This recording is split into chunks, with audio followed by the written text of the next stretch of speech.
அடுத்த செய்தி உங்கள்கிட்ட தான் இந்த கேள்வியை கேட்கணும். ஏன்னா அது பத்திரிகை சம்பந்தமான செய்தி. குமுதம் வருது. குமுதம் வந்து அரசியல் ஒரு வார இதழாக வாரத்துக்கு 2 வருதுன்னு நினைக்கிறேன். அது குமுதம் ரிப்போர்ட்டர். 2009 ஒரு கட்டுரை வந்திருக்கு. சோலை அப்படிங்கிறவர் எழுதியிருக்காரு. ஆர்எஸ்எஸ் குறித்தும் பாஜக குறித்தும். பாஜக ஒரு அரசியல் கட்சி குறித்து சொல்கிறத கூட ஏதோ போகிற போக்கில் சொல்கிறாங்க. அதை அந்த கட்சி எதிர்கொள்ளும். ஆனால் ஆர்எஸ்எஸ் அமைப்பை வந்து ஆப்கானில் இப்பொழுது பயங்கரவாதி தீவிரவாதத்தின் மூலம் ஆட்சியை பிடித்த தாலிபான் போல இங்கே ஆர்எஸ்எஸ். இவர்கள் பெண்களை வந்து அடிமையாக நினைக்கக்கூடிய ஒரு அமைப்பாக இருக்கு அப்படின்லாம் எழுதியிருக்காங்க. இதை குறித்து கோயம்புத்தூரை சேர்ந்த கே தண்டபாணி அப்படிங்கிறவர் ஒரு வழக்கு தொடுத்தார். அதில் வெளியீட்டாளர்கள், ஓனர் ஜவஹர் பழனியப்பன் முதற்கொண்டு எல்லாரையும் அதில் எழுத்திருந்தாங்க. கட்டுரையாளர் சோலை, அது மட்டும் இல்லாமல் அந்தோணி ராஜ் அப்படிங்கிறவர் வெளியீட்டாளர். அப்புறம் அந்த இதில் முக்கியமான பொறுப்பாளர்கள்லாம் அதில் சேர்த்து அவங்க மேலே வழக்கு போட்டிருக்காங்க. 16 வருஷமாக அந்த வழக்கு நடந்திருக்குது. அப்போ அந்த வழக்குன்னு காலத்திலேயே சோலை இந்த கட்டுரையாளர் இறந்து போயிடுறாரு. இந்த கோதை மற்றும் ஜவஹர் பழனியப்பன் 2 பேரும் எங்களுக்கும் இதுக்கும் சம்மந்தம் இல்லைன்னதுனால கோர்ட் அவங்கள விடுவிச்சிருச்சு. மற்ற 3 பேர் மேலே வழக்கு இப்பொழுது வந்து பிடிவாரண்ட்டு பிறப்பிச்சிருக்காங்க. இதை எப்படி பார்க்குறீங்க? முதல்ல நீதிமன்றத்துக்கு என்னுடைய பாராட்டுக்களை தெரிவித்துக் கொள்கிறேன். அதாவதுங்க, ஒரு பத்திரிகை தவறான செய்தி ஒன்று போடுகிறது என்றால் இன்னைக்கு ரொம்ப தெளிவாக எல்லாரும் தப்பிச்சு போகிறாங்க. இங்கே கூட நீங்கள் நல்லா புரிந்து கொள்ள வேண்டும்.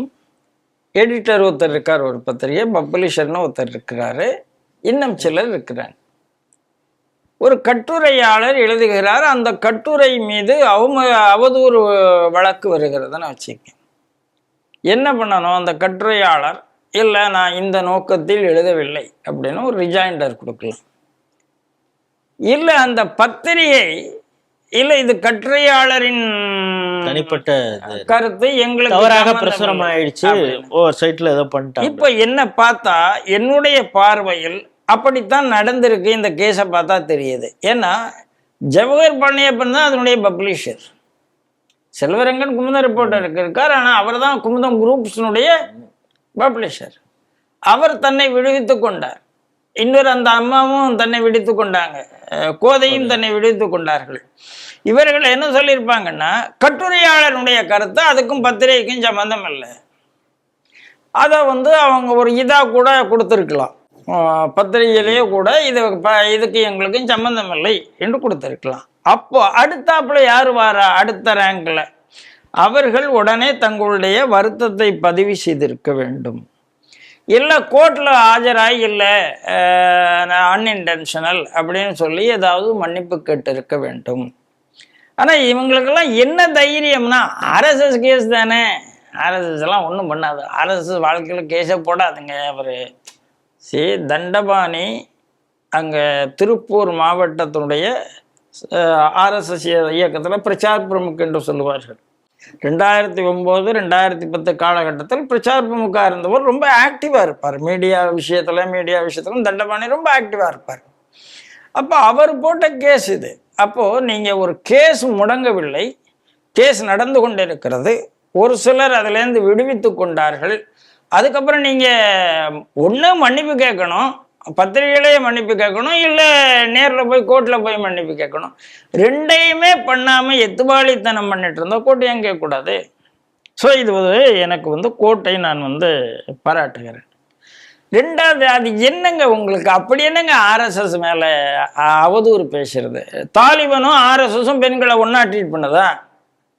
எந்த ஆர்எஸ்எஸ் சொல்லுது பெண்களை வந்து நீங்கள் முக்காடு போட்டு வருங்கன்னு எங்கேயாவது ஆர்எஸ்எஸ் சொல்லுகிறதா? படிக்கக்கூடாதுன்னு ஏதாவது படிக்கக்கூடாதுன்னு எங்கேயாவது சொல்லுகிறதா? சார், மோகன் பாகவத் என்ன பேசுகிறார், நரேந்திர மோடி என்ன பேசுகிறாருன்னா இவங்க பார்க்க மாட்டாங்களா? இந்த சோலை இன்னைக்கு இறந்து போயிட்டார், எனக்கு ஒன்றும் பிரச்சனை இல்லை மேலே. ஆனால் எப்படி போடுகிறார்கள்? உங்களுக்கு என்ன அப்படி ஒரு மன அரிப்பு இந்த பத்திரிகையாளருக்குன்னு கேட்குறேன்.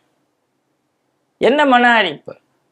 அப்போ இவர்கள் வந்து திட்டமிட்டு ஒரு பொய்யை பரப்பி கொண்டே இருப்பார்கள். இவர்களை யாருமே கேட்காம இருக்கணுமா?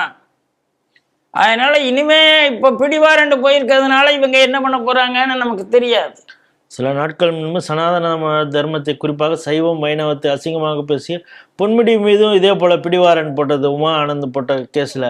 ஆமா, இப்போ ஆகவே நம்ம ஆட்கள் யார் சஸ்டெயினா அங்கே நின்று வழக்கு தொடுப்பவர்களுக்கு இப்பொழுது நீதிமன்றம் கொஞ்சம் கொஞ்சமாக நியாயம் கொடுக்கவும் ஆரம்பிச்சிருக்குங்கிற சமயம். எல்லா வழக்கையும் இப்ப எடுக்க ஆரம்பித்திருக்கிறார்கள். அதாவது இந்த பத்திரிகையாளர் மூலமா, இந்த அரசியல் கட்சி மூலமா பெண்டிங், அதாவது திமுக அரசாங்கம் இந்த வழக்குகள் எல்லாம் உள்ளதுக்கு போட்ட இதெல்லாம் எடுக்கக்கூடாதுன்னு முடிவு பண்ணி வச்சிருக்கு. அந்த அரசாங்கத்துல இந்த மாதிரி வழக்குகளுக்கு முக்கியத்துவமே இல்லாம இருந்தது. இந்த அரசாங்கம் இது அரசாங்கம்னா நேரடியாக அரசாங்கம் சொல்லி நடக்கிறதில்ல, ஆனா இதெல்லாம் முதல்ல முடின்னு சொல்ற ஒரு ஜுடிஷியரினுடைய ஆக்டிவிசத்தினால் இது நடந்து கொண்டு இருக்கிறதாக நான் பார்க்கிறேன். உண்மையிலேயே இதை பாராட்டக்கூடியது. எனக்கு இன்னொரு விஷயம் என்னன்னா, நான் சகோதரர் தண்டபாணியை நான் ரொம்ப பாராட்டுகிறேன். ஏன்னா நிறைய பேர் என்ன சொல்லுங்க, நீங்க கேஸ் போடுங்க, இயக்கம் கேஸ் போடுவோம், நாம பார்த்துக்கலாம். அவர் மெனக்கிட்டு போட்டிருக்காரு பார்த்தீங்களா, அதை ஃபாலோ அப்பும் பண்ணியிருக்காங்க. அதனாலதான் அதுதான் என்னுடைய வெற்றி. தண்டபாணி நண்பர் சகோதரர் தண்டபாணிக்கு என்னுடைய வாழ்த்துக்கள். இந்த கேஸில் அவர் என்ன பண்ணுமோ இவங்களுக்கு பனிஷ்மெண்ட் வாங்கி கொடுப்பார் என்று நான் நம்புகிறேன்.